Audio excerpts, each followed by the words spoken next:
एक तुर्की मुसलमान मस्जिद नबवी शरीफ के अहाते में खड़े होकर अपना आंखों देखा वाकया यूं बयान करता है। मैं मस्जिद नबवी में खड़ा देख रहा था कि 4 पुलिस वाले किसी का इंतजार कर रहे हैं। फिर एक शख्स नमूदार हुआ तो पुलिस वालों ने भागकर उसे काबू कर लिया और इसके हाथ जकड़ लिए। नौजवान ने कहा, मुझे दुआ और तौसल की इजाजत दे दो। मेरी बात सुन लो, मैं कोई भिखारी नहीं हूँ, ना चोर हूँ। फिर वो नौजवान चीखने लगा। मैंने इसे देखा तो ऐसे लगा जैसे मैं उसे जानता हूँ। मैं बताता हूँ कि मैंने इसे कैसे पहचाना। दरअसल मैंने इसे कितनी थी मर्तबा बारगाह रिसालत में रोते हुए देखा था। ये एक अल्बानवी नौजवान था, जिसकी उम्र तकरीबन 35 या 36 साल की होगी। इसके सुनहरे बाल और हल्की सी दाढ़ी थी।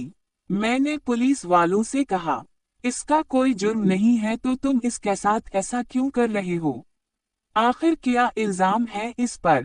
इन्होंने कहा, तो पीछे उठ जा, इस मामले में बोलने का तुझे कोई हक नहीं। लेकिन मैंने फिर से कहा, आखिर इसका तुम्हारे साथ क्या मसला है? क्या उसने कोई चोरी की है? इन्होंने कहा, ये बंदा 6 साल से इधर मदीना मुनव्वरा में रह रहा है, लेकिन इस का ये ठहरना गैर कानूनी है। इसे पकड़कर हम वापस इसके मुल्क भेजना चाहते हैं, लेकिन वो हर बार एक ही चाल से भाग जाता है और जाकर रोजा रसूल सल्लल्लाहु अलैहि वसल्लम में पनाह ले लेता है। हम इसे अंदर जाकर गिरफ्तार नहीं करना चाहते थे। मैंने पूछा, तो अब इसके साथ क्या करोगे? कहने लगे, हम इसे पकड़कर जहाज पर बिठाएंगे और वापस अल्बानिया भेज देंगे। नौजवान मुसलसल रोए जा रहा था और कह रहा था, क्या हो जाएगा अगर तुम मुझे छोड़ दोगे तो? देखो, मैं कोई चोर नहीं हूँ, मैं किसी से भीख नहीं मांगता, मैं तो इधर बस मोहब्बते रसूल सल्लल्लाहु अलैहि वसल्लम में रह रहा हूँ। पुलिस वालों ने कहा, नहीं, ऐसा जायज नहीं है। नौजवान ने कहा, अच्छा, मुझे जरा आराम से रसूल अल्लाह सल्लल्लाहु अलैहि वसल्लम से एक अर्ज कर लेने दो। फिर नौजवान ने अपना मुंह गुंबद खजरा की तरफ कर लिया। पुलिस वालों ने कहा, चल कह जो कहना है। तो नौजवान ने गुंबद खजरा की तरफ देखा और जो कुछ अरबी में कहा, मैंने समझ लिया।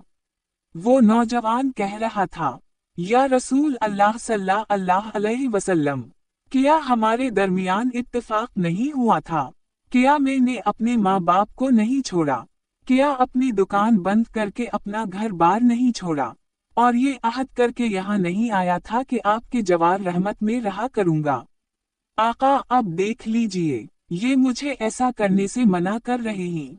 या रसूल अल्लाह सल्लल्लाहु अलैहि वसल्लम, आप मदाखलत क्यों नहीं फरमाते? या रसूल अल्लाह सल्लल्लाहु अलैहि वसल्लम, आप मदाखलत क्यों नहीं फरमाते? इतने में नौजवान बेहाल होने लगा तो पुलिस वालों ने जरा ढील दी और नौजवान नीचे गिर गया। एक पुलिस वाले ने उसे कहा, ओ धोखेबाज, उठ। लेकिन नौजवान ने कोई हृदय अमल जाहिर ना किया। मैंने पुलिस वालों से कहा, ये नहीं भागेगा, तुम हमामात से पानी लाओ और इसके चेहरे पर डालो। लेकिन नौजवान कोई हरकत नहीं कर रहा था। एक पुलिस वाले ने कहा, इसे देखो तो सही, कहीं ये सचमुच मर ही ना गया हो। दूसरा पुलिस वाला कहने लगा, इसे हमने कौन सी ऐसी चोट लगाई है जिससे ये मर जाए? फिर इन्होंने एम्बुलेंस को बुलाया। वो इधर सामने वाले 7 नंबर गेट से एक एम्बुलेंस ले आए। इन्होंने नौजवान की शहारत पर हाथ रखकर हरकत नोट की और नब्ज चेक की तो कहने लगे, इसे तो मरे हुए 15 मिनट गुजर चुके हैं।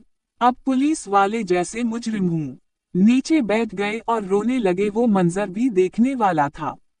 इनमें से एक तो अपने दोनों जानुओं पर हाथ मारते हुए कहता था, आए हमारे हाथ क्यों ना टूट गए?